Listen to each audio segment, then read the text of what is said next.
Bienvenue. Aujourd'hui, on va s'intéresser au parcours de Kanon, un personnage qui, on peut le dire, a un passé chargé et qui cherche désormais la rédemption. Mais alors, comment est-ce qu'on passe du statut de grand méchant à celui de héros? Et surtout, ça coûte quoi vraiment? C'est ce qu'on va décortiquer ensemble. Voilà la question centrale qui va planer sur toute cette histoire. Chaque fois que Kanon essaye d'avancer vers quelque chose de mieux, eh bien, l'ombre de ses anciennes actions le rattrape. Et ce qui est intéressant, c'est de voir comment il affronte cette question. Pas avec des grands discours, non, mais par des actes. Alors, avant même d'en arriver au point, la toute première bataille de Kanon, elle est intérieure, elle se passe dans sa tête. Il ne fait pas face à un ennemi en chair et en os, mais plutôt à un fantôme, une illusion qui est là pour une seule chose, tester la solidité de son changement. Il faut s'imaginer la scène. Un instant. Kanon se retrouve face à une apparition de son frère Saga. Et ce Saga, les larmes aux yeux, le prend dans ses bras et lui dit à quel point il est fier de le voir enfin devenir un chevalier de la justice. Pour Kanon, c'est un moment hyper fort. C'est tout ce qu'il a toujours voulu entendre. Mais c'est là que tout bascule, et à une vitesse folle. Le visage bienveillant de Saga se transforme. Le sourire devient mauvais. Et la fierté se change en une proposition bien sombre, un retour direct à ses vieilles ambitions de pouvoir. Le test vient de commencer. Et voilà le cœur du piège. L'illusion lui souffle à l'oreille que sa rédemption n'est qu'une blague, une façade. Que sa vraie nature de méchant est toujours là, juste sous la surface. C'est l'attaque psychologique parfaite. L'idée que, au fond, on ne peut jamais vraiment changer. Mais la réponse de Kanon, elle, est immédiate, viscérale. Il ne discute pas, il n'hésite pas une seule seconde. Il frappe. Et en faisant ça, il ne brise pas seulement l'illusion de son frère, il pulvérise aussi le doute sur sa propre transformation. Ce geste prouve que oui, il a bel et bien changé. Ok, le test psychologique est réussi. Mais la rédemption, ce n'est pas juste une affaire avec soi-même. Pour qu'elle soit réelle, il faut aussi qu'elle soit reconnue par ceux qu'on a blessés.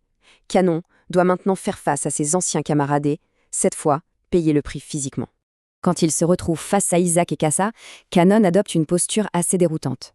Il ne demande pas pardon. Au contraire, il leur dit clairement qu'il ne s'excusera pas. Il assume tout et il est prêt à en accepter les conséquences.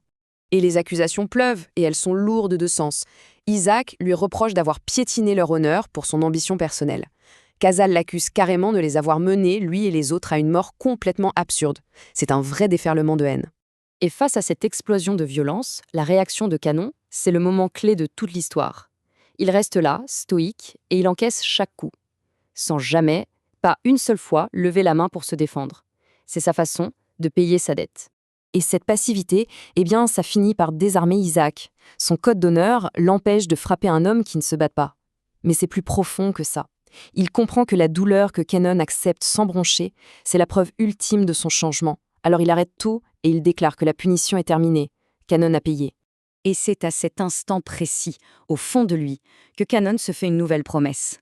Il ne se battra plus pour le pouvoir, mais pour protéger la paix. Son expiation est terminée.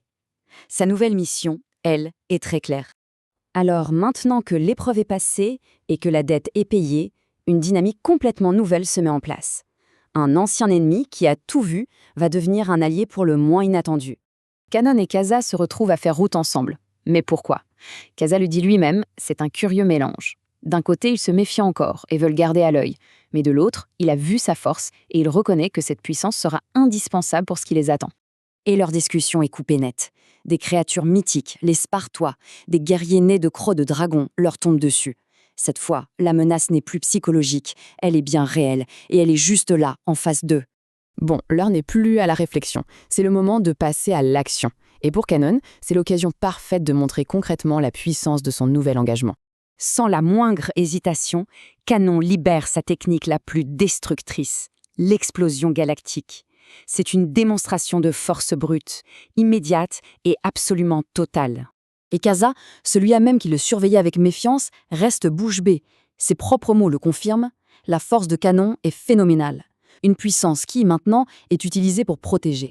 Leur résultat est sans appel. Les Spartois, ces guerriers de légende, sont tout simplement pulvérisés. L'attaque a complètement effacé la menace, ne laissant derrière elle qu'un immense cratère. Mais ce n'était qu'un avant-goût. Du fond de ce cratère qu'il vient de créer, une nouvelle silhouette apparaît. Un adversaire d'un tout autre niveau. Cadmos. La vraie bataille, en fait, ne fait que commencer. Et on se retrouve avec ce duo improbable, Kanon et Casa. L'ancien traître et son juge, maintenant côte à côte. Un duo dont les liens se sont créés à travers l'épreuve, la punition et un respect mutuel. La question n'est plus de savoir s'ils peuvent échapper à leur passé, mais plutôt de voir comment ils vont construire leur avenir, ensemble, face à ce nouvel ennemi.